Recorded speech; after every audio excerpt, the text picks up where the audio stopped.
This is a podcast from Minute Media.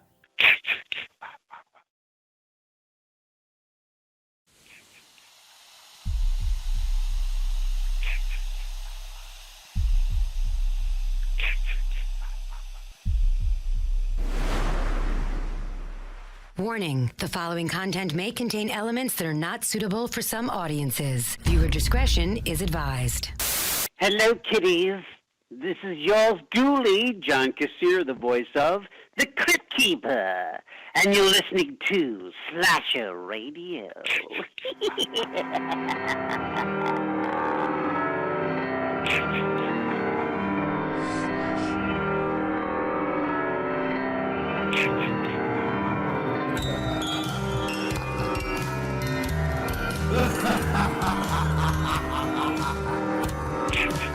Welcome to Slasher Radio. We are back. I'm Bones, joined by Captain Fedor and Rob Humphrey. Hello, guys. Hey there. Hello. Happy to. We're back. We had a week off. We did. Nice. I went to see Pearl Jam, and you guys were like, "Fuck it, can't do the show without Rob." Well, to move stuff around and this and that, and you know, and there was no good day to do it either, because we always do it on the weekend. We normally do it Saturday night, and I was seeing Pearl Jam Saturday night, and then normally if we can't do Saturday night, we do it on Sunday, which is what we're doing now, which sucks, but whatever.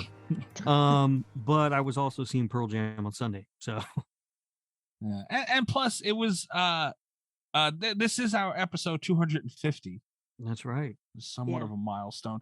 And when it slipped my mind entirely until I looked at a calendar. This is also the week of the show's anniversary. Oh, yeah. So wonderful. So it kind of worked out. 5 years. 5 years. 5 years you've been doing this. Long, bloody fucking years. Don't you wish I had been with you all 5, Mikey? No, I don't. No. One of you would have been murdered by now. Yeah. No, absolutely not. Because I do miss the days where we could just, like, me and Bobby would just talk shit about you and you couldn't really say anything back. It was nice. Yeah. Now I have to. I hit you up on Twitter. Yeah, but I just didn't read many of those. I knew it was coming. Whenever I did something and the episode came out and I seen you and I was like, oh, there it is. Yeah. Some I would scroll, but now you like retort and plot, and I have to deal with it. I don't enjoy it. But yeah, so it made sense that we have a special guest this week, and I thought it made sense to celebrate the episode with and Thom Matthews was on, I believe it was 2 years ago for an anniversary episode. No. So, yeah, I think that's now friend of the show, Thom Matthews. Yeah, sure. Yeah. Returning guest. We have a discussion with him that you're going to be listening to shortly. Gets into a lot of stuff. Mr. Cat's boyfriend guy came up. Yeah, he did. You did. I can't believe that guy still dates you, Cat. I don't know why. Do you think he has a list of stuff that you've done to him somewhere? Probably, yeah. A long list. If he doesn't, most of it's been brought up on this podcast. So. A list of grievances. If a documentary of her relationship ever comes out, this is going to be prominent. There's a cornerstone of any good relationship, really, is a list of grievances. Public ones. Yeah. On iTunes and Spotify and those great places. Poor guy. But yeah, last week we put out a preview of the Patreon, which I thought was cool too. Mm-hmm. So if you guys are just You listening, beat me a lot. yeah, I missed a bleep too, which come to think of it, You did? I did. So What didn't you bleep? you talking about? Oh, here we go again. You talking about? No, that doesn't sound like me. If I take the bleeps out, it'll literally sound just like it. Yeah, so you can go back, listen to that if you're just hopping on now. Just a preview of the Patreon, and what you hear is an episode of Sexy Time with Rob, and an episode of Hard Jeopardy. Mm-hmm. Yeah, so and we just got done recording Killer Beats for the Patreon. Yeah. I You sure won. did. Congratulations to me. I don't think you felt like a winner in that episode. I did not feel Rob. like a winner. No. That is the closest you've ever truly come to winning on Killer Beats, I'll be honest. yeah, so a lot of fun over on Patreon, patreon.com/radio. You go check that out. Sports show, goddammit. Yeah, come on. You hear what I got to put up with? Well, let's get to drink roll call, the stuff that helps us put up with it. Actually, I'll go first if you guys don't mind. No, Go ahead. go for it. Okay, I have 3 drinks in front of me right now. Jesus Christ, you alcoholic? Well, 2 of them are alcoholic. One of them is a glass of pink lemonade. I shit you not. God damn it. Yep, homemade pink lemonade. Love it. Shout out to Domi. How are you not embarrassed? What's wrong with pink lemonade? We've been over this. It's fine if you're a child or an old lady. There's absolutely. Do you know I had to bring my daughter to a volleyball thing at her school, right? Mm-hmm. Do you know how many little girls I seen wearing Crocs? Seriously, Because they're comfortable shoes children are wearing Crocs. and stylish. I thought of you the whole way down the block. They're comfortable and stylish, and that's why people wear them. That's why children wear them. They're ugly and disgusting, hideous creations. But anyway, so I have my glass of pink lemonade. Also, the reason I have 3 drinks, this one, I didn't know if it would do the job. I have a vodka spritz. You're just not gonna. You're a grown man. Yeah, I was there. It's okay. I didn't know it was I was at the liquor store. I was looking for canned beverages. It's Ciroc in a can. So it's like it's a Sunset Citrus vodka spritz. All right. I only bought it because it was Ciroc, which is why You can't. It doesn't matter. There's nothing wrong with vodka. You can have vodka. All right. You cannot have anything with the word spritz in it. Yeah, no. It wasn't on the box. When I seen it on the can, I was very disappointed. Well, all right. If it wasn't on the box, I'll give you a pass. Yeah, I didn't see it on the buying box. that shit again. No, I'm not. Although much better than High Noon. Oh yeah. This is actually good. But I will say this is what I'm most proud of. So I have the Ciroc in a can, but I'm most proud of. I have Malibu in a bag. What? Yes, I have a bag. Damn it. They're punching bags now? It's in a fucking bag. I thought I'd won with the jug. That's You why I went and did. found a bag of alcohol. I found a fucking bag, and I'm looking through all the. How does cans. it work? Is it like a Capri Sun, like one of the fucking juice things? It's like a Canadian milk situation, right? Yeah, they do put their fucking milk in bags up Yeah, there. those stupid Fucking weirdos. bastards. Who puts milk in a fucking bag? All right, hold on. I'm gonna just send it to you guys. It is. I was very proud of this. I was looking through, and I was looking for something in a can. Obviously, that's the shtick on the show. And I'm walking. I seen this bag on the show. I'm like, what the fuck are you? And it's Malibu rum in a bag. All right. I don't care for Malibu rum, but I'm not a fan of coconut. I know a lot of people like it. But in a bag is interesting. Yeah, and it does it too. It's rum punch, mango, orange, pineapple, cranberry, and coconut flavors. Right there in a bag. In a fucking bag. How do you drink it? It's got the spout on the bottom, like the box wine does. Oh, I see. Yeah, look at that shit. Okay, look at that. Yeah. I will admit, I don't know if I don't think I beat Cat's jug. Well, there's something about a jug, Right. but I mean, you got a bag of liquid. That's pretty good. Yeah, Pretty good. yeah. You don't see bags of liquid often. No, I stared at it. I said, wow. Like I was trying to figure it out myself. Yeah, I'd never seen that. Yeah. That's something. Although that's what the boxed wine is really. Yeah, is it's a bag of bagged wine inside the wine. box. Yeah. But there's no box here. Right. Yeah, it's just the bag. They said, fuck the box. All right, There it is. Kat, what are you drinking? I don't have anything exciting today. I have Dr. Pepper. All right. It's a Sunday. Everything's off. Yeah, I'm drinking Diet Pepsi. Yeah. So that's where we're at because Mikey it's took all Sunday. the alcohol today. Yeah, we don't record on Sunday, so I wasn't prepared. I was overly prepared. Yeah, yeah. I did have some different cocktail in a can yesterday. What was it? I sent you that picture of it. It was like a vodka cranberry lime yeah. thing. It was okay. I don't know. It wasn't great, but it was the best of the options they had. That's why I'm drinking the Malibu in a bag too, because it's like a spritz, and the canned vodkas never work out. Yeah. Yep. It was just all right, but I don't know. Yeah, not happy at all. So all right. Well, you guys suck. Okay. We do have a voicemail this week, as we mentioned, discussion with THOM Matthews.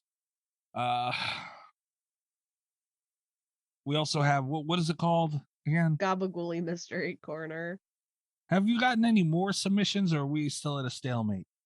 We're still at a stalemate. Okay. I like that we're fitting that in though. Yeah. I can't stand it. I have one that I had thought about sending to Rob to ask if it was too offensive, but I knew that one, he would say no, and two, he would just send it to you immediately if I sent it to him first. Is this the one from last week? Oh, well, yeah, there's still one that's like under review. Send it. Just send it. I have one queued up for today. Okay, fair enough. I'm sure it's fine. All right. So should we do the voicemail first, or should we insult me first? Which one are we going with here? I've sent a thing. Oh boy. Does anybody know how it feels to have to open something and it's going, like, it's purposely there to make you mad? That's a pretty good one. Yeah, I like this one. Wow. You guys do be tossing dough. I don't know if I like this as much as the Twix, but it is Twix, fun. that was so perfect. Yeah, these go out on ifunny.co. Fuck them. Okay, that's where apparently this is from. So let's all start a petition to get them shut down, because this is being racist to time. Yeah, it's not okay. Well, you get that petition set up, and I'm sure our listeners will run to fill it out. Yeah, it'll just be commented with memes. Yeah, they won't even fill out the Patreon form. Yeah. Right. Again, these go out on our Patreon. I don't know how the fuck we got here, but the memes go out on the damn Patreon for our patrons to see what we're talking about. But I will detail, it's a Google search with UFO spotted in Italy, and it's Italian people making pizza and tossing the dough in the air, and it doesn't look like a UFO. It's not funny. It kind of looks like a UFO. No, I don't appreciate this at all, actually. Was this sent in by a patron, Kat? I don't have access to who sent which ones. Fair. You don't have access to the Patreon either, do you, Kat? You don't know how to work it. No. You've been hiding the fact this whole time, just making me look like a dummy. Well, they're not sending them in through Patreon. I actually don't need to work it for this. But that'd be great if they did. I just dropped them all in a folder. So. Well, we're only doing one this week? Yeah, we only have one this week. Thank God. It's not a double whammy. Well, thank you to whoever sent that in. It's nice to show Mikey some support and love. Yeah, fuck you. This really is ridiculous. I just can't get over the fact that this is what we do. Unbelievable. If there were an Italian UFO horror movie, would you watch it? Not if it's stuff like, if it's an like actual a B movie. Maybe, I don't know. Here's the thing, because I actually had an Italian horror recommendation a couple weeks ago, and you were like, "No, you're just trying to make fun of me." Can you guys blame? I'm like punchy now, like I can't. Can you blame me? If we're gonna do an Italian film, it has to be Cruel Jaws. No. All right. Well, there's the mystery crap. If you want to leave a voice, we do have a voicemail to get to as well. If you want to leave a voicemail for the show, trace the call. It's coming from inside the house. You can do that by calling in 917-397-KILL. That's 917-397-5455. And you can leave a voicemail for the show. Anything show-related, horror-related that you want to discuss, get off your chest, anything like that. We'll play it on the show, and we will discuss it. You're about to hear right now.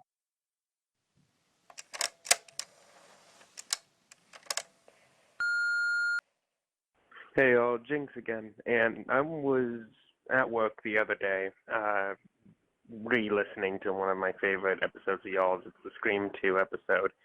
And something occurred to me. It's when Mikey did a horror court, and I apologize if this starts another one, but it was the argument that I actually brought up during the Scream 2 watch-along, where Rob was talking about Art the Happy Clown, whatever you call him. It's Art the Killer Clown, all right? Yes. And how he uses a gun, and that kind of disqualifies all of them. And then me and Mikey made the argument of Ghostface using a gun, and then Rob came up with a valid argument as well, saying it's out of the costume, and Rob. Anyway, I decided to take it upon myself to try and figure out every single slasher that uses a firearm, and it is a very long list. Ghostface, if you count that. Art, Michael Myers? Question mark? He stabs a lady with a shotgun, doesn't actually shoot it. I guess you can count Jason because he uses a harpoon gun. I don't know. Chucky uses a gun a lot. So I was wondering to you guys, I know Rob doesn't like them, but if a slasher uses a gun, are they still a slasher? Because Jason used a gun before. He used a harpoon gun. And Chucky, literally the very first thing we see of him is a literal shootout in a toy store. And they are probably some of the most popular slashers out there. So does a firearm not make them a worthy slasher? I don't know. I wanted to hear your guys' opinion on it. I'm sorry if this causes a horror court. My bad. I hope it doesn't. But yeah, that's what I wanted to ask. Y'all have a good day. Huh.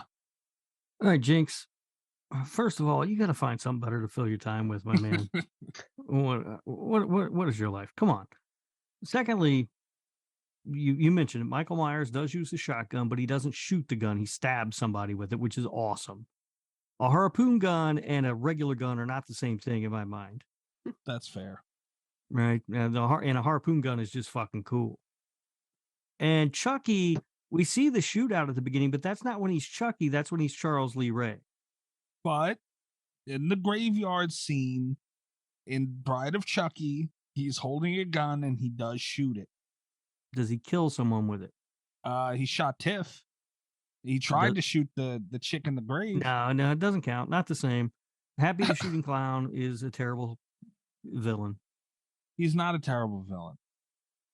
At all, by any means. Chucky uses a gun. You can't take anything away from Chucky because he's Chucky. Can. And I'd also like to say, too, thank you, Jinx, for doing the legwork on this. I appreciate it. Don't listen to Rob. Get a hobby. Anyway, does it take away? It depends on how it's done. Like if the whole movie is just someone running up on people and shooting them, obviously they're not a slasher. But if you have a case like Art the Clown, where he is doing everything under the sun and it happens to include a gun one time, it's not that big of a deal.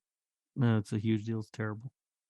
So everything else he did, which was 1,000,000% slasher. I couldn't see anything else he did. Oh my God. Terrifier 2 is coming out. You know that, right? Mm-hmm. Okay. I'll see it. I'll watch it. So it'll be amazing. We'll see. What are you going to do if that movie is great? I'm going to look for my name in the credits. It's not going to be in there. I wish we could have got that done there. But I mean, come on, man. What say you, Kat? You're awful quiet over there. Yeah. I was trying to see if I could come up with any more, like, any other kind of. Oh God, she's gone down a nerd rabbit hole now. I was going down a nerd rabbit hole. No, I was just trying to think of, like, if there was any more context. I can't come up with any more off the top of my head. The closest thing that I have is stuff like, you know, there were a lot of guns swapped around and stuff, like Ready or Not. Yeah.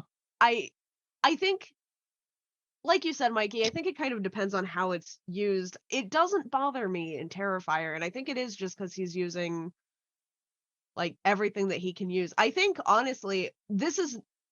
Okay, the gun thing was never something that had bothered me before we started having these horror courts about them. now that it's come up, I think it might bother me in Scream more than it bothers me in Terrifier, because that feels like a last resort kind of a like under Yeah. preparation thing. Whereas in Terrifier, it really does feel like he's rounding out a collection, and it doesn't bother me. Thank you, Kat. I will say, oh, actually, I think there are some. This is adjacent. This is an adjacent point. I think that if there are too many guns in a movie, I'll stop thinking of it as a horror movie and I'll start thinking of it as a thriller. A really good example of that would be C for Me, which I saw on Shudder recently and was like, I feel like that wasn't a horror movie. And then it's like, was it not a horror movie or were there just a lot of guns? Did I get confused? Well, it's the same problem the Purge movies run into, right? Eventually, it just turns into a bunch of people shooting each other, and who cares? Yeah. It's just not entertaining. And it really bothered me because C for Me had such a good premise, and then there were it was like a big shootout, you know? Yeah. Yeah. But that's not in Terrifier. He uses a gun one time. It's terrible. You cannot erase a million things over one thing one time. You just can't do it. That's not my only problem with the movie, though. That's what people focus on the gun thing because I don't like it. But that's not the only problem I have with the movie. It's not a very good movie. Greg likes to, but I think I would, I usually just get mad at Greg and tune him out or yell at him about the Terrifier thing. But I should ask him, is that, because that's all he brings up is the gun. And you have brought up the lighting, which is a little bit ridiculous. But terrible lighting. William Dolphin, he brought up a great point when he was on. Kat, you weren't here for that. I wasn't here for that one. That was one of her mini days off. I will say this, Kat. This is the only argument I will entertain was from William about Terrifier, and he brought up the story. Okay. The story arc of it wasn't great. He said he needed to know more about that. I can see and agree with even. Because it doesn't make any sense. Yeah, I think if you didn't watch All Hallows Eve, the end of Terrifier is really dumb. And I think it really bothers me just because it was trying to be a standalone film. I feel like they should have tried harder to make it work as a standalone film. That's fair. That's very fair. I also take into account who knew, that Terrifier was going to blow up the way it did, Yeah. But, understood though, valid. But, Greg and Rob and just bitching about the gun. Rob brings up lighting, which isn't even true. I don't know. It doesn't bother me. Ash used the gun a lot. Granted, not a villain, but still. Yeah. Ash isn't a villain. That's fine. I do think that's kind of a weird. If the Deadites started using guns, that'd be weird. It would be. That would be amazing, though. Just for the humor of it all. We don't think about double standards like this a lot, but that is kind of a weird one that horror movies have. I don't care if a protagonist uses a gun. Like, if a final girl has a gun, that's fine. Yeah. Well, yeah, that makes sense. Yeah. I don't know. But it's not like Art ran around with a gun the whole damn movie. All right. Well, apparently he did because he had it when he needed it. Right. When all else failed, he had it. Just because he gets shit done. No matter what, he gets shit done. I can't wait for this. Terrifier 2, I planted my flag for Art the Clown and Terrifier this entire year. And here we are. Is Judgment Day is among us. And Rob, you're going to have to take, if this movie is good, will you pout about it or will you give it to it?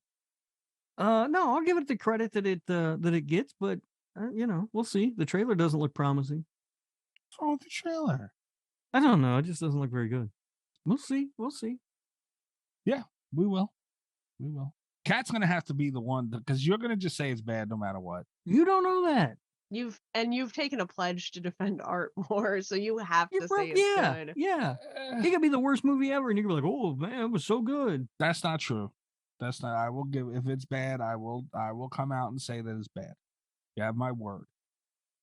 But then again, you guys don't believe me with a lot of shit that I say is good anyway. So because a lot of stuff you like is terrible. Unbelievable. I got some questionable shit. This is a big stretch for me because I have Terrifier 2 coming out. I got my balls on the line for that one. And that new Scream movie. Oh, yeah. Ghostface Goes to New York. Yeah. I got a lot to worry about. I know that we're not talking about news, but I did read an article, like a little snippet that was going around about how the Final Destination 6 team got the part. Did you see that?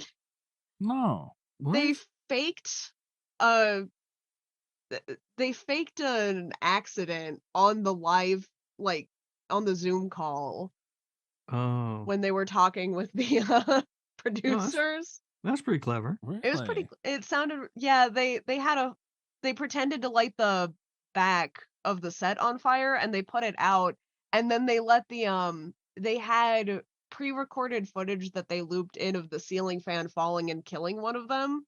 Oh my god. They looped into the end of the call, and they were like, Wow. "These guys really want to do this. Like, Yeah. Alright. let's give them a shot." Another movie I can't wait to see. Hey man. I'm more excited about it now. Yeah. And didn't Jeffrey Reddick, when Jeffrey was on, he told us that the guys from Scream were involved. Like, I mean, you know, there's more signs that this Final Destination movie is going to be good than the upcoming Scream movie. Not to say one way or another. That's true. It might be better than Six Scream. It's not Six Scream. Yeah, that's cool. I'm gonna look that up. I actually want to see that now. Yeah, that does sound cool. Thanks for bringing news to the show when we weren't going to do it, Kat. Well, I got excited. Thanks for bringing controversy to the show, Jinx. That's just what we need more of.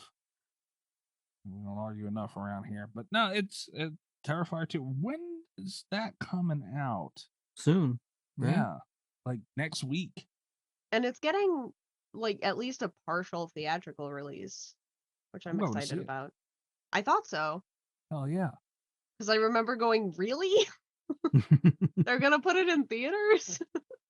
I haven't seen anything about it in theaters around maybe here. not.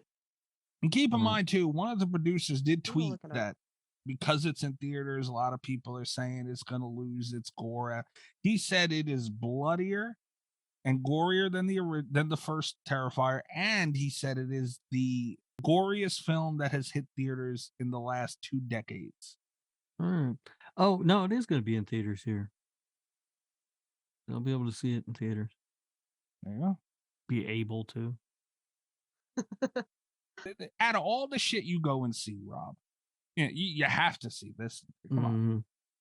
You want to see Smile, for crying out loud. I am going to see Smile, probably. Yeah. I haven't bought my ticket yet, but probably.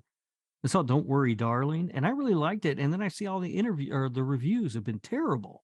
I was going to ask how that was. I really liked it, and I was stunned to see these reviews. People are shitting all over it. It's got like a 34%, I think, on Rotten Tomatoes. I thought it was really good. That doesn't say much. It was a terrible theater to be in, though. Just full of fucking girls there to see Harry Styles. Yeah, that checks out. That's the problem. It was not it was not a pleasurable viewing experience. And I was going to try and fart them out, but I wasn't loaded up. And I don't know if I could fart an entire theater of people out anyway. Just Rob moving from section to section. I mean, it was so annoying. But yeah, I enjoyed the movie. And then I saw the reviews and I was like, holy shit, everyone hates this movie but me. Just picture Rob walking up and down the aisles with his popcorn, just blasting ass. Oh man, you're not ashamed of yourself with that? Mm-mm. All right, guys. So THOM Matthews is here. Enjoy. He gets into a bunch of stuff. Some good stories. For any of our maybe younger or more casual fans who are not too familiar, anybody who's a long-time horror fan will know Tommy Jarvis from Friday the 13th, the Never Hike Alone, the spinoff, Return of the Living Dead, returning guest, the iconic, the legendary THOM Matthews.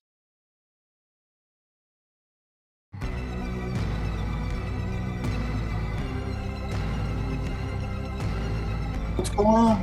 Not much. How's your Sunday? It's been very productive. Yours is better than mine then. Taking off, leaving town tomorrow, going to New York City. Then off to Toronto to Horrorama. It's a convention over the weekend. Gonna see my daughter, and she just started NYU Ooh, 3 weeks ago. So we're gonna go hang with her for a little bit, and then shoot on up to Toronto for the weekend. that's awesome. All right. It's difficult. It was difficult for me because last time you were on, we spoke about, your how you got into acting and all that stuff. So we're not going to rehash all that. Anyone who's listening to this and go back to listen to our previous interview with you.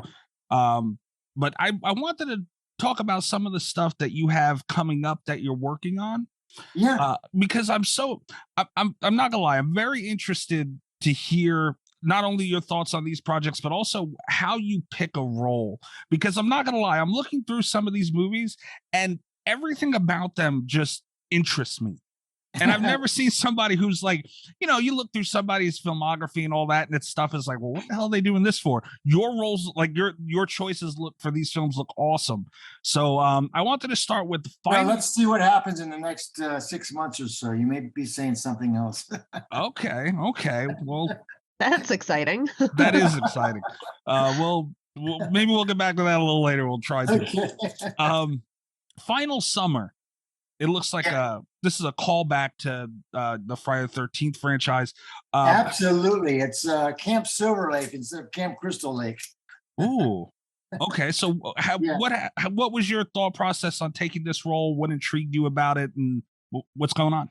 Well, I like the director a lot, so that is helping. I liked his ideas and what he has done in the past and stuff. So and his vision of what he wanted to do with the project. So that was why I got involved in it. And he wants to make a sequel as well. So that's something, because he wants to make a sequel because he's really excited about what they've come up with. So I haven't quite seen the finished cut. I've seen some cuts that needed to be corrected and some edits and stuff. But I'm waiting for his final version of it. Okay, and how do you feel about that? Because we'll obviously, I'm sure we'll get into it later, but these callbacks. There was another film recently which is escaping me for some reason, but there's a lot of movies that are coming out that are kind of like trying to become part of that Friday family without officially. How do you feel about films touching that area? I'm fine with that as long as everyone keeps in their own lane. Right. I don't like the Freddy versus Jason stuff. Mhm. Freddy should just have Jason, should keep in their own lane and do their own thing within their own franchise. Although fan films are most of them are pretty good.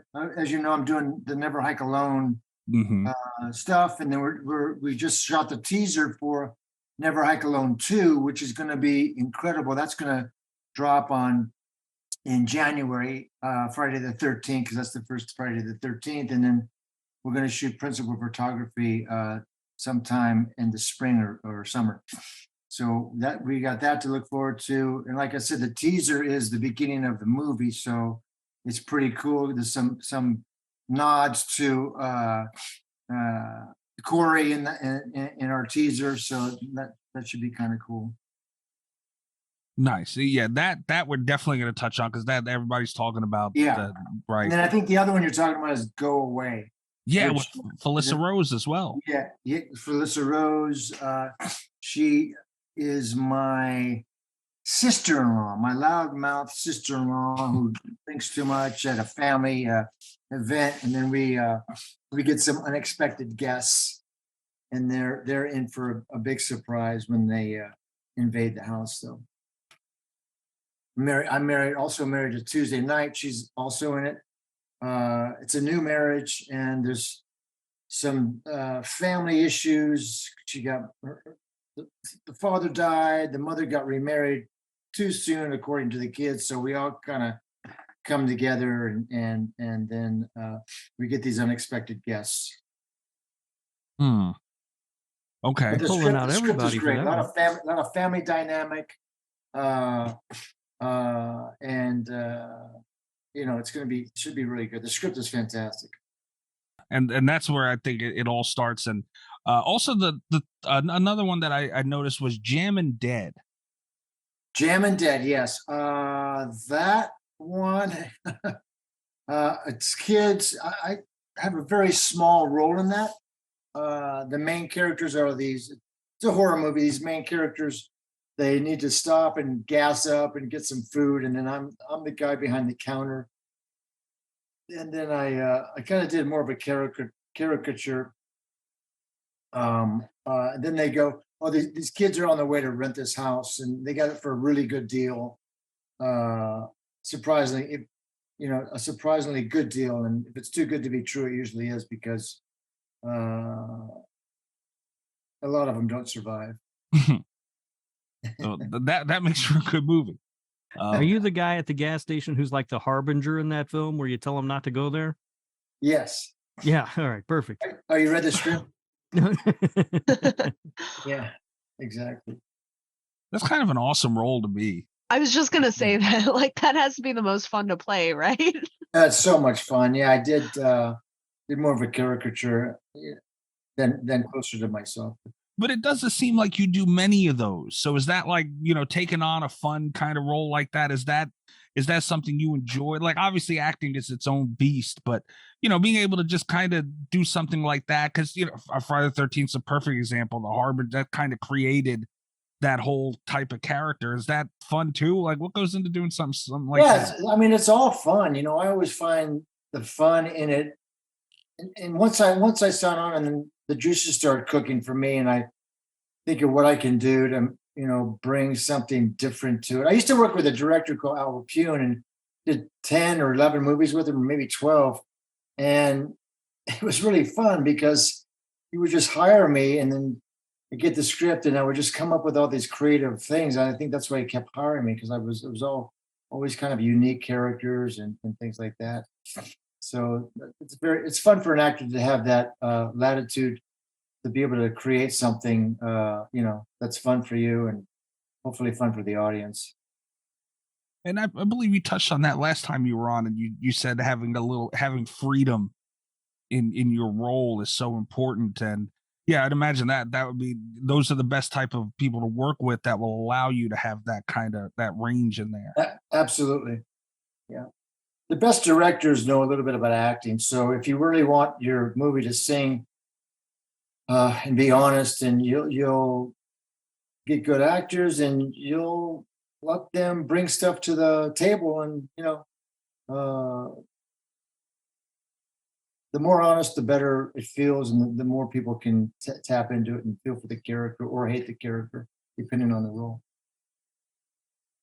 Right. Absolutely. You mentioned Never Hike Alone 2. Yes. And it's the most anticipated Friday the 13th stuff we've had in a long time. Dude, I mean, Never Hike Alone has 3.7 million views on YouTube. Absolutely. It's amazing. So much fun. And then, of course, we're bringing back Vinny Gustafaro as the sheriff now. So he'll be back in it. And then the Maggot Head will be back in it as well. Jason Voorhees, of course.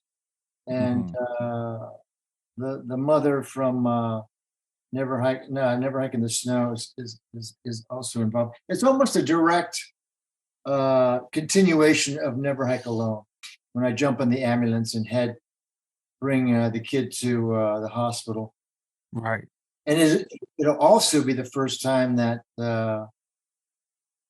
Rick Colon gets to see Jason in real life. He's always thought that was Tommy Jarvis, killing everybody and stuff. No. Right.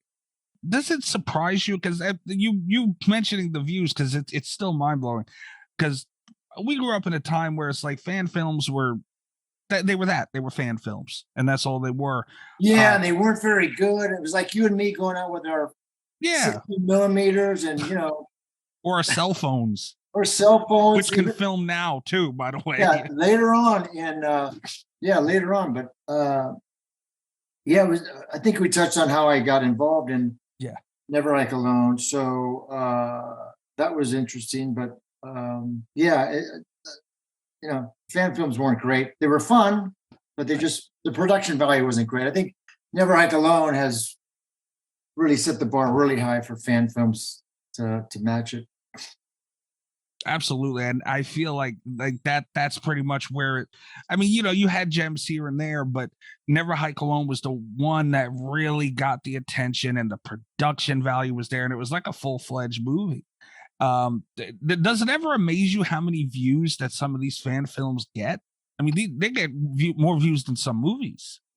Well, yeah. Well, Never Hike Alone, 3.7 million times what, $10 is $37 million it would have brought in the box office. So that's pretty impressive. That's at $10. Yeah, places for more, So probably 40 million, which is huge. And hopefully the producers, whoever's going to do the 13th one through the studio, will take notice and give Vincent DeSante a shot at it. Yeah, they definitely need to look at those guys for making this hopefully 13th film, if that ever comes to fruition. I'd love them for to do like a Halloween thing and forget 7, 8, 9, 10, 11, 12, and just take it from Jason Lives and go forward from there. That would make a lot of sense, actually. Yeah, for the fans, and have to come back. Yeah, Jason Lives, the best in the franchise, by the way. No, thanks. Thank you. Yeah. And I don't care what anybody says, you, sir, are Tommy Jarvis. Well, I'm kind of solidified. I'm in the game now.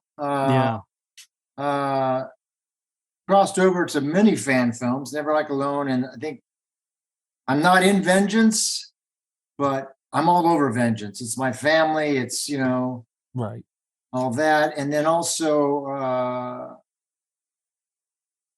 different avenues and stuff. The game was a lot of fun, which is creating a whole new fan base of kids, because 8, 9, 10-year-olds can be gamers, but they probably shouldn't see the movie just yet. But they certainly can be a fan of Jason by playing the game, or Friday the 13th. You'd be surprised how many late teens and even adults, because I'm a huge fan. It's literally my favorite game, Friday the 13th. And you talk to people on there, you get to chatting, and they're like grown adults where you get to talking about them. Oh, what's your favorite one? And they go, oh, I haven't seen them. I'm like, what the hell? But right. but they do it's always followed up with, I've been meaning to, because the game kind of brings them into it.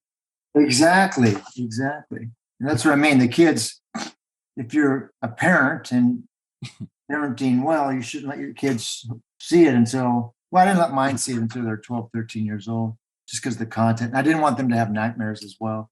So, but you'd be surprised how many people have seen them.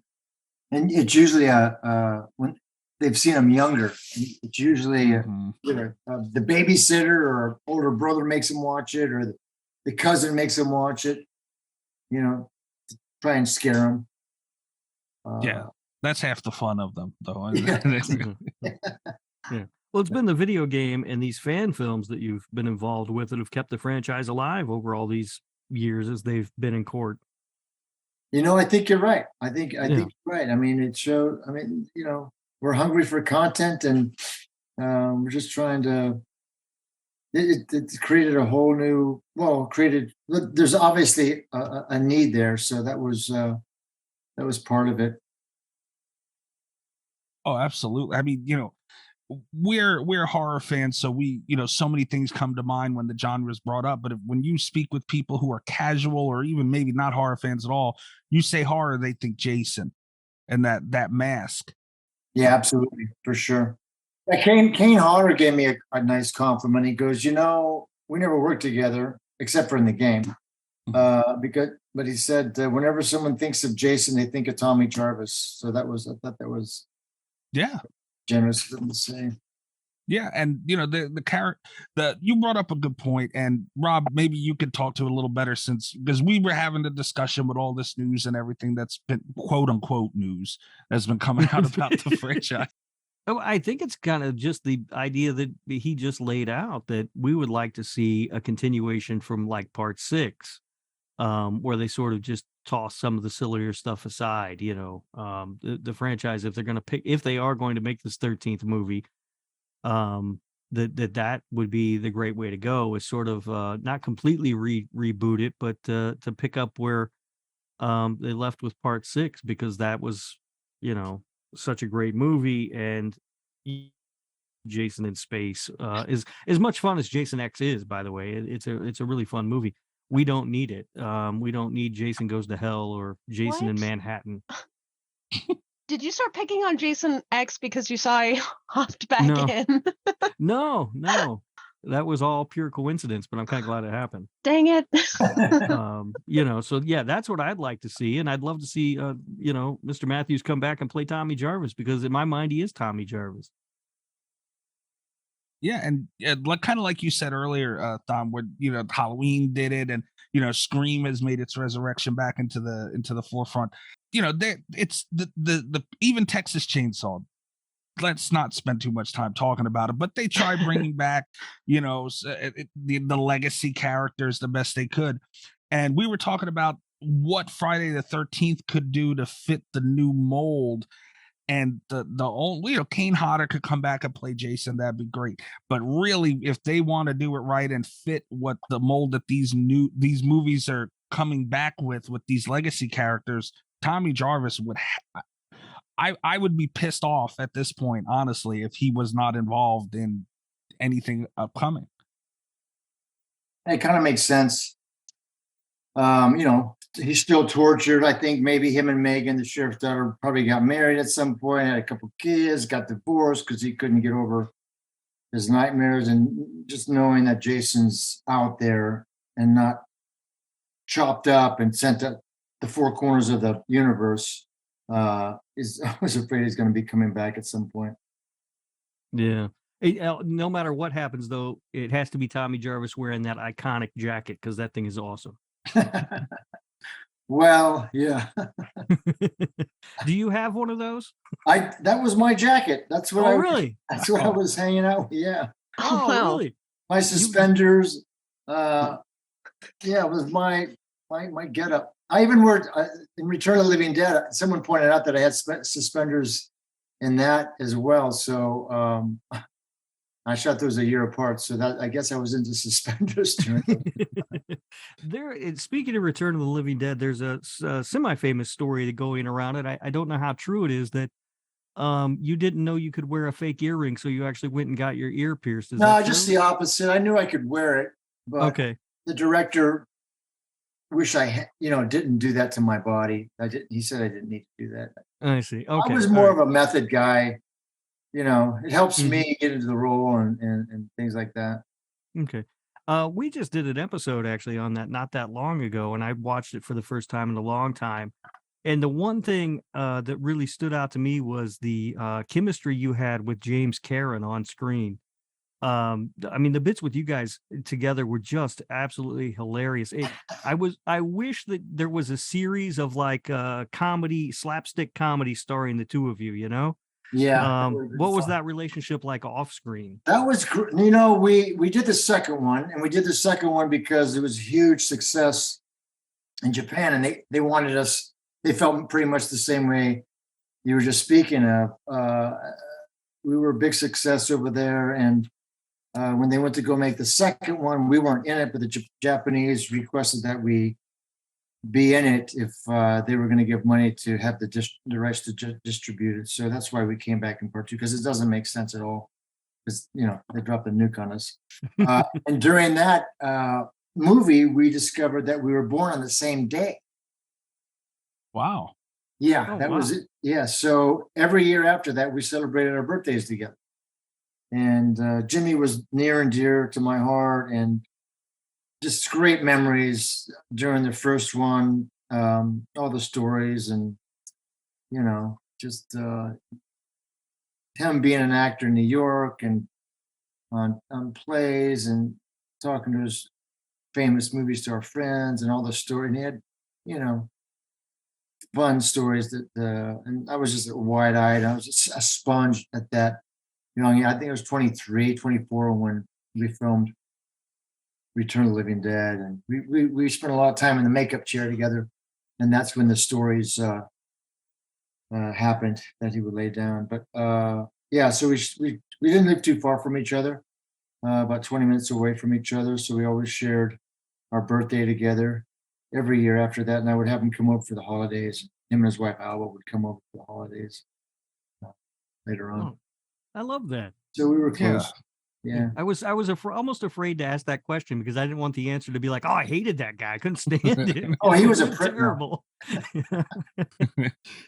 It's amazing because we become such big fans of these franchises to hear the bonds that they form that we have no idea about. Well, it's funny when you're on location. It's happened time and time again. You make plans with the other co-star or whoever you meet on the set, Mm-hmm. and then you get back into life, and life catches up, and it's all well intended too. It's all heartfelt, and right, promises are made, and then just life catches up with you. But with Jimmy and I, we just worked at it, and we made it happen, and just adored him.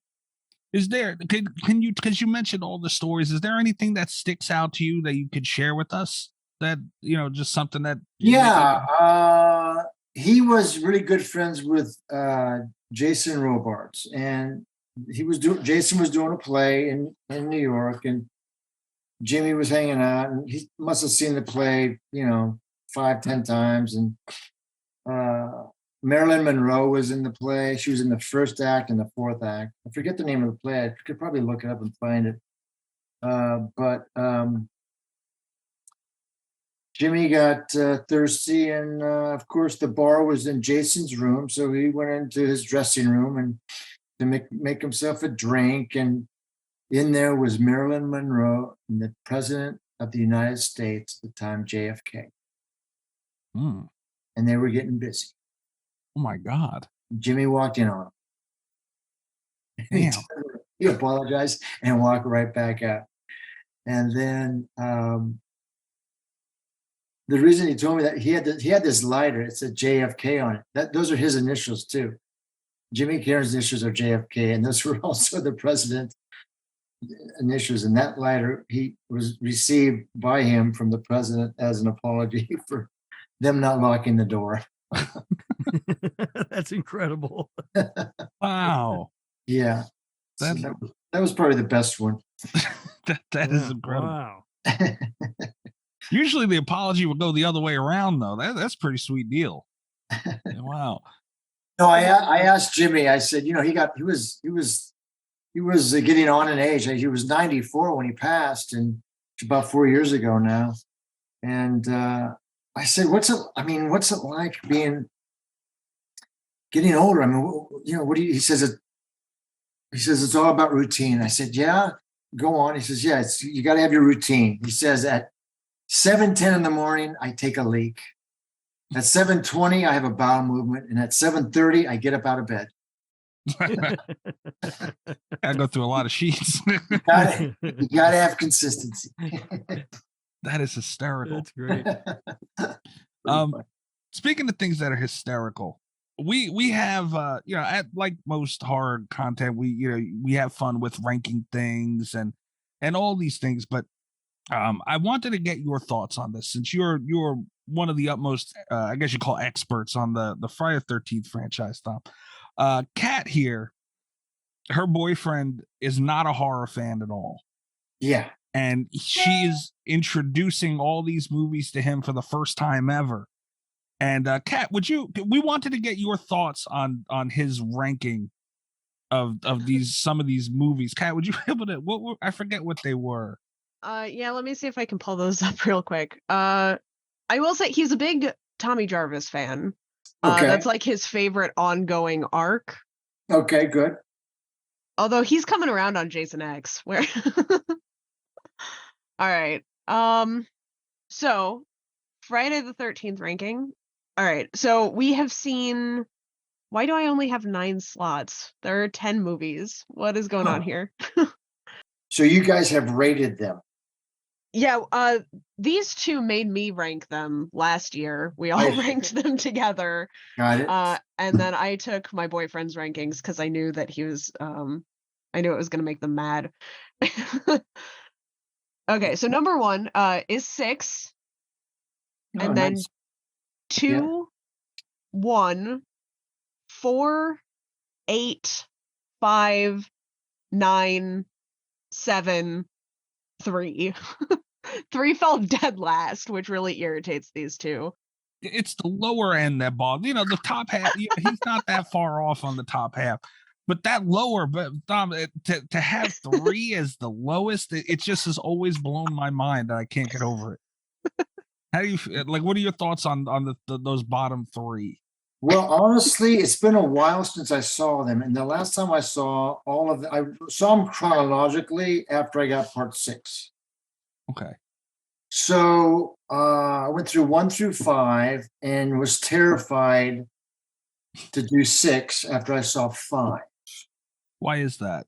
Because the content, it looked, it would the way it didn't, the cinematography was flat.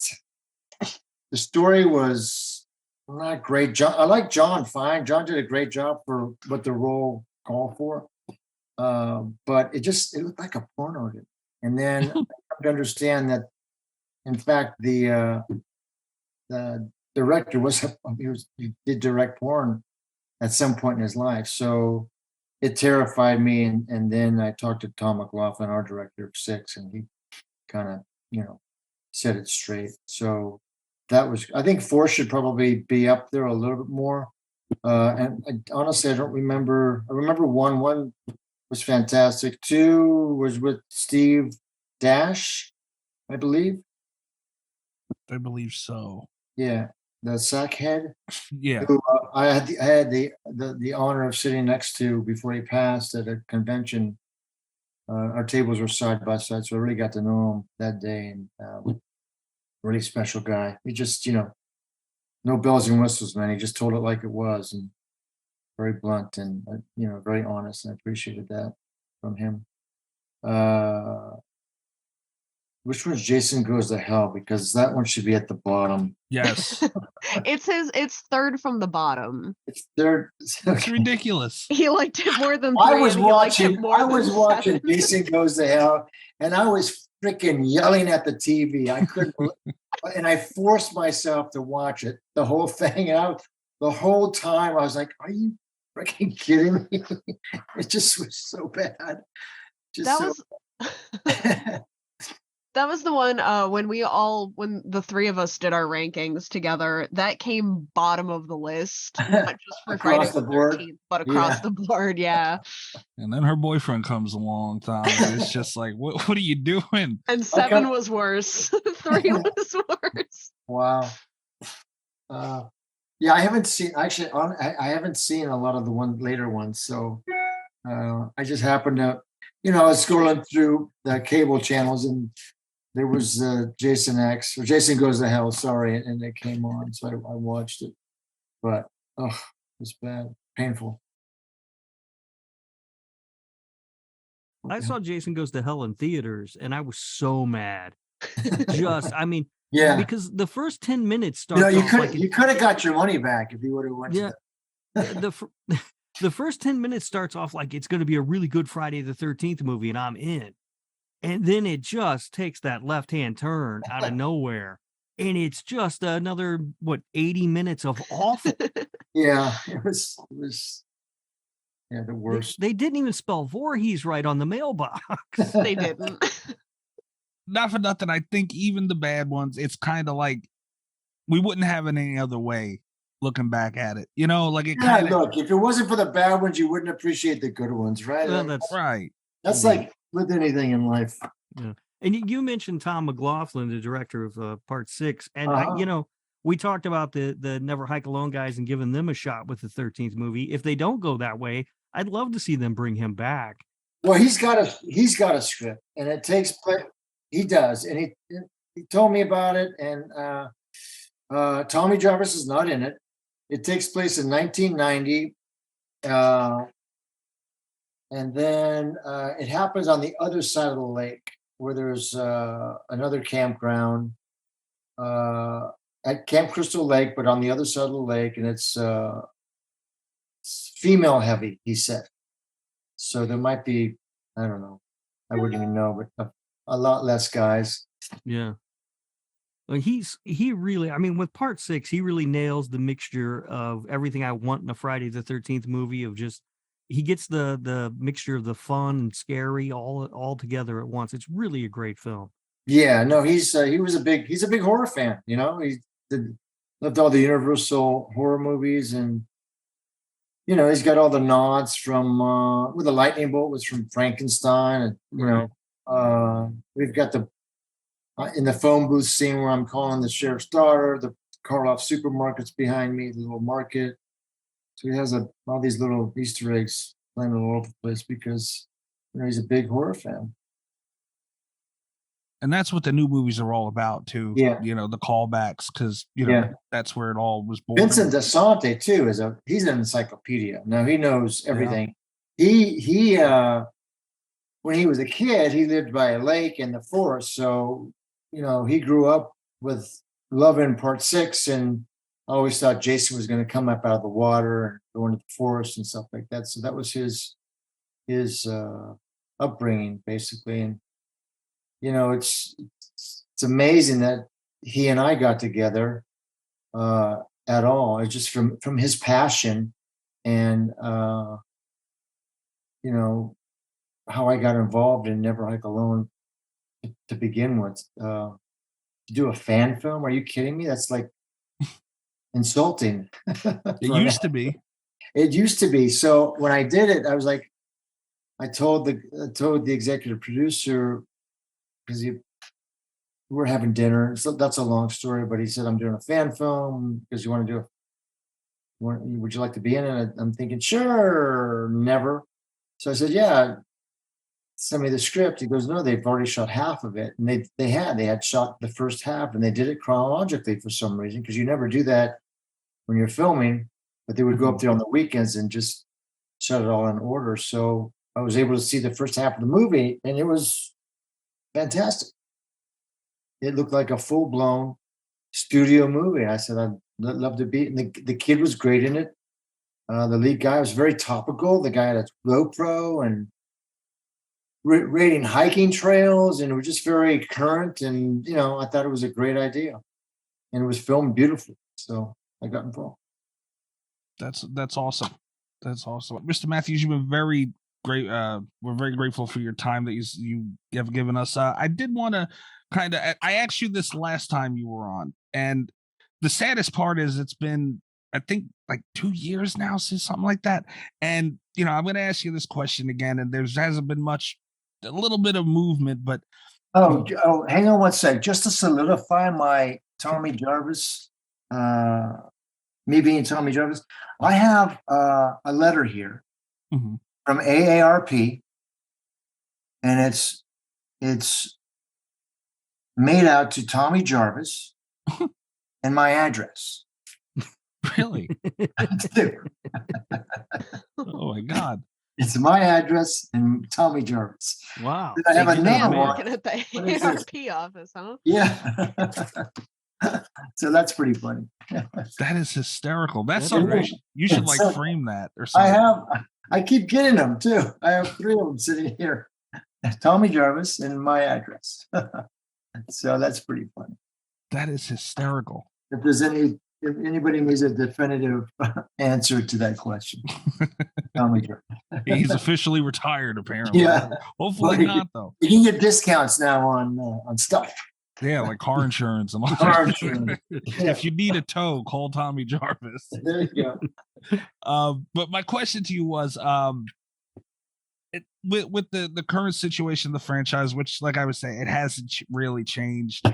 But if you had if someone walked up to you and said, what is your dream scenario outcome of all of this? Like, how would it go to you? Yeah, I would think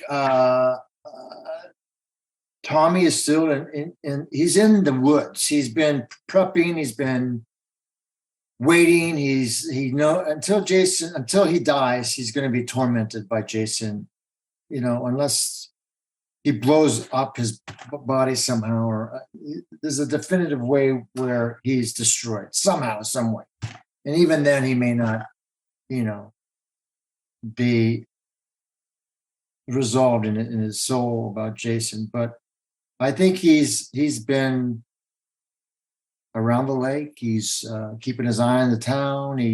He's more of a hermit. He's got his own shack or cabin and stuff. Maybe he's got a couple of dogs, German shepherds around. He's been setting traps. He just probably goes into town and gets supplies, and he may have a job where he's, behind the scenes doing stuff to make a little bit of money.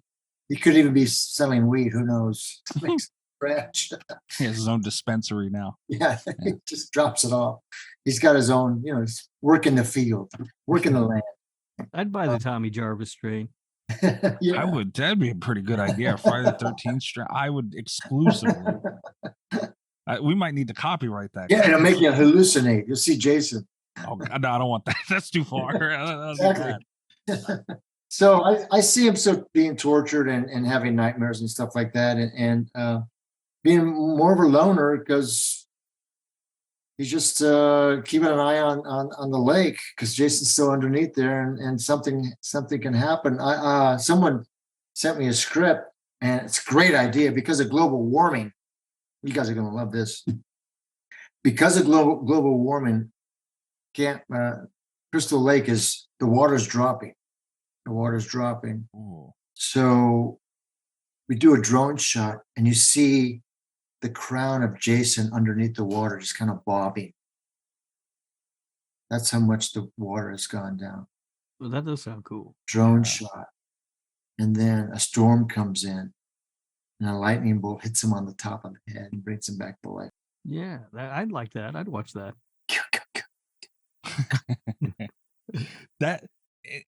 There's so many ways you could go. That'd be a great opening, yeah. And then fall into some traps, and Tommy's on the hunt again. After, of course, Jason rises and kills a couple people, and then that kind of gives Tommy the heads up because there's that angle. Someone also told me about a series where like The Fugitive. Mm-hmm. Tommy's hunting. He's going to these unexplained murders and how he's more like a detective, and he's going there to find Jason. So he's investigating all these murders and stuff like that, which I thought would be an interesting TV show. Every weekly, solve the murder, if it's Jason or not.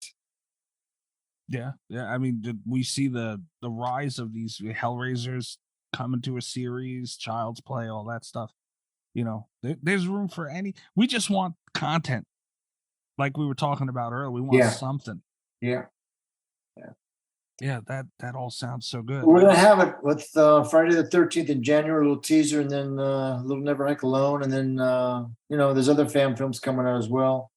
So that should be fun, and hopefully they'll have a great script. Whoever does it, and they bring back Tommy Jarvis, and that would be the ultimate. That's the way to do it. Mr.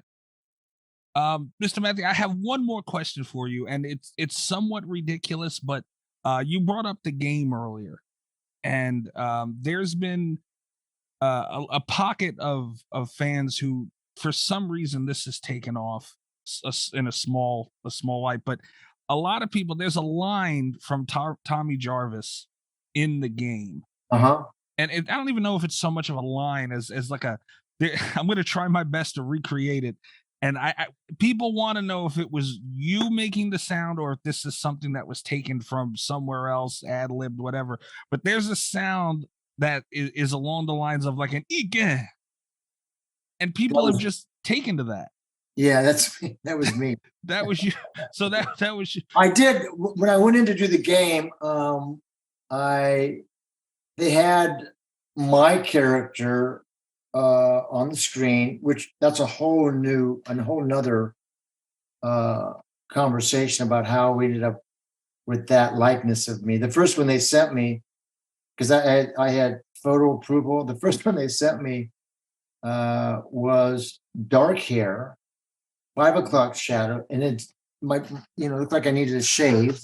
I think that image leaked at some point. Yeah, maybe. Yeah. It was never. So we went back 6 times before we settled on that image. But so they had that image going through the game and doing different things, and I would add my voice to it. And then they had me do some wild stuff, like when I was being choked or beaten or whatever. So that was part of that. Okay. There it is. That is amazing. And like I said, we've heard people talking about it, and I never took notice. Like I've heard it. It just never stuck out. I did a bunch of grunts and stuff. Yeah, and then I heard it, and me and my friend, we just laughed our asses off. We're like, that does sound pretty cool. Yeah, that was all improvised. Yeah, that was awesome. Grunts and groans and movements.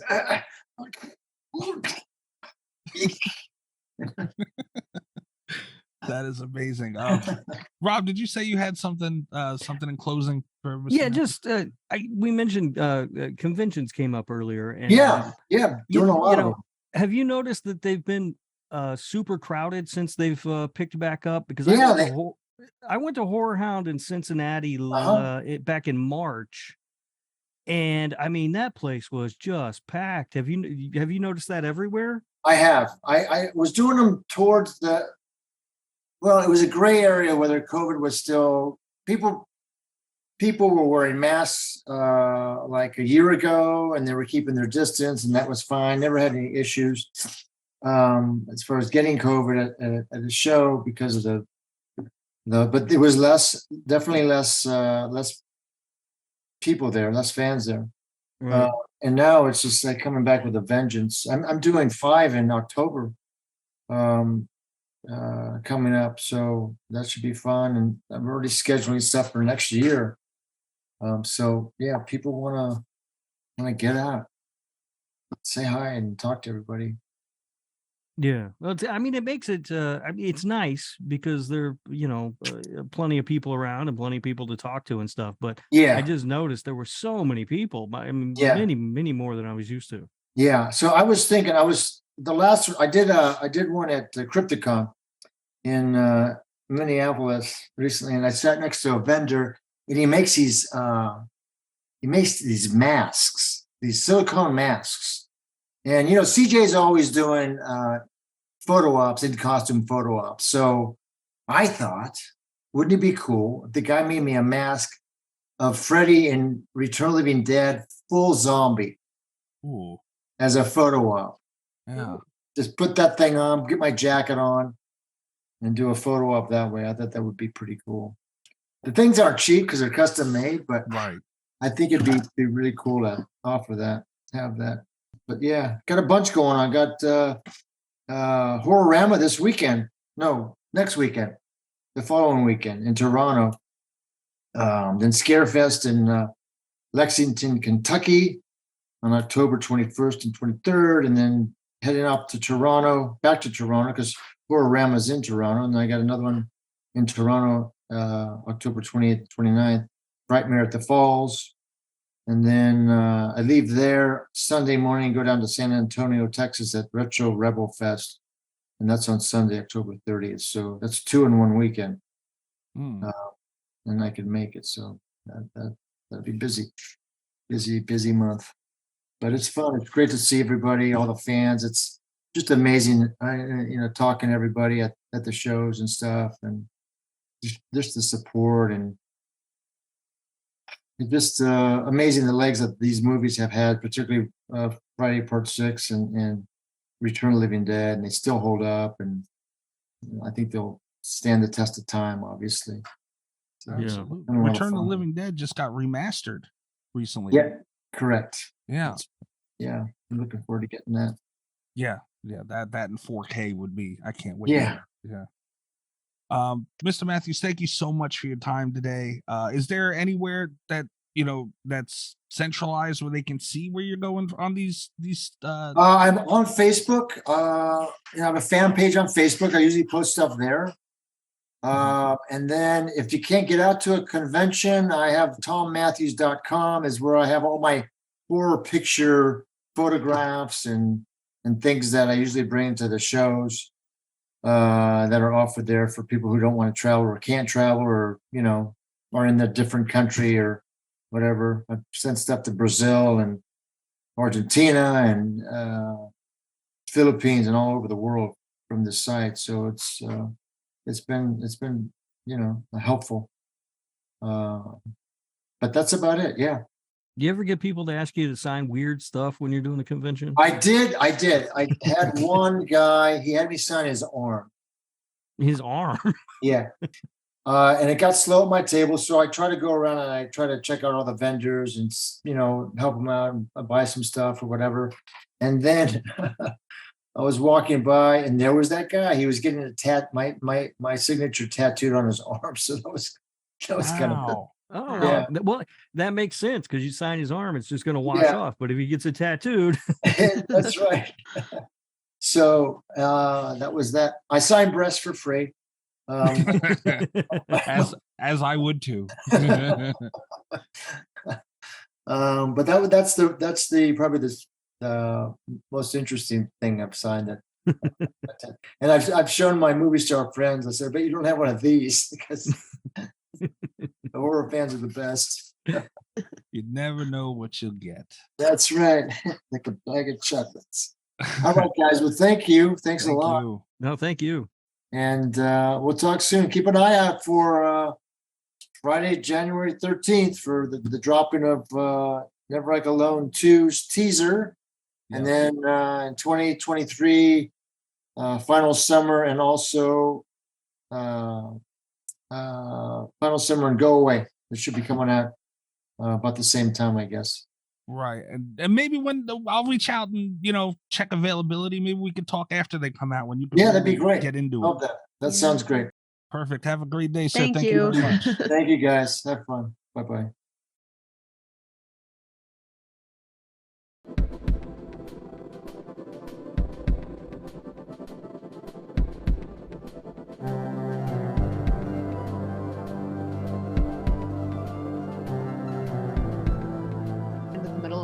Watch Terrifier 2. That seems like a trap. I don't.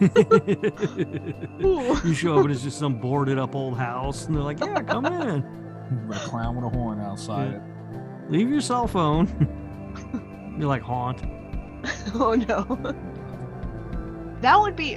That's a theater that would probably do really good business though if it was just like. For a horror themed movie theater, that would be kind of crazy. Yeah. I remember there was when I lived out in Alabama, there was like one movie theater that was just like very decrepit and the sign out front was boarded up and it still ran, but it only played the live action Beauty and the Beast. And I remember thinking that I was like, it's crazy that they haven't like changed the sign since Beauty and the Beast, but that's what they were playing. And I was like, oh, all right. I think the whole state of Alabama is decrepit and haunted, so it's fine. That's fair. Yeah. And how come we get Terrifier 2 but not Haunt 2? I would like to see Haunt 2. Damien Buffet, not that everybody picked it up, but Damien Buffet said they're working on it actively. All right, guys. I hope everybody enjoyed that. Thom Matthews, always a pleasure. And of course, I'm always a pleasure, so it's two pleasures at once. Double your pleasure, double your fun. That just sounds disgusting. I never want to hear you say it again. If you enjoy the show, go to patreon.com/radio. You got all of our behind the scenes stuff, Easter eggs, and extra show every week, all that stuff. Unboxing videos. Did you ever post those? Oh, fuck me. Yeah. By the way, that thing, it downloaded invalid again. Man, Rob's gonna kill you. It won't download. I forgot to tell you about that. I'll try it again. If not, there just may not be an unboxing video. But yeah, go check out the Patreon, support the show. Tiers starting as low as $3 a month. Go to slasherradio.com, check out all of our articles, episodes, interviews. And I'm at Mikey's Den on Twitter. That's it. You follow the show on Twitter too, at Slasher Radio. Rob, where they find me? On Twitter at RadioRob123, and you can listen to This Horror Life wherever you are listening to Slasher Radio. Eventually, we'll do a new episode. Eventually, you'll talk to them about the mascot thing too. No. Wow. Well, so you're just to the point to say no. Okay. Yeah, I'm giving up the ruse. No, that's never gonna happen. Cat, really funny. You can find me on Twitter at cat_velour, VOLEUR. You can check out my website, catvelour.com. And you can pre-order as of last week, I think, but we didn't do an episode. You can pre-order Strange Weeds, which is a weed-themed horror anthology for charity. It supports the Last Prisoner Project. You can check out the pre-order link on Amazon. You sure can. Look at that. You got that in 10 seconds, Kat. Good job. I know I had a time limit. Oh my god. I practiced with like a stopwatch earlier today. Yeah, I just went to Google it because, like Kat said, well, she said in our group chat, this is kind of up our alley, specifically me with the weed. So I do want to check this out. What you say? No. So yeah, it's on Amazon. I'm looking at it on Amazon right now. So head over to Amazon, check out Strange Weeds, a charity anthology. And that's it, guys. Come back, check us out next week. It will be Patreon week. Uh-oh. Already? Yeah, this should be Patreon week, but we had THOM Matthews, so we figured they'd understand. All right. Yeah, so then we march into October. See you later next week, guys. Good night from Slasher Radio. All the best of Slasher Radio podcast.